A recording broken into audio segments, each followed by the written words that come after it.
DPA news Marathi, शोध सत्य बातमीचा।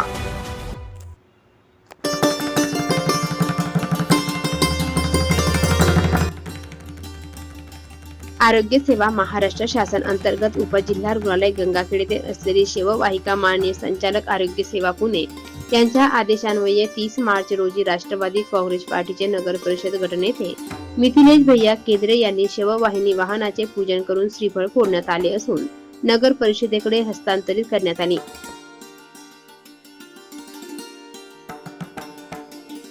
या प्रसंगी नगर परिषद OS नागनाथ साळवे, नगरसेवक चंद्रकांत खंदारे, दिलीप सारडा, साबेर शेख, सुरेश साळवे, गौतम रोहिणीकर, गोविंद केंद्रे, बंटी कचरे, कर्मचारी कार्यकर्ते उपस्थित होते। DPA न्यूज साठी प्रतिनिधी राहुल साबणे, गंगाखेड।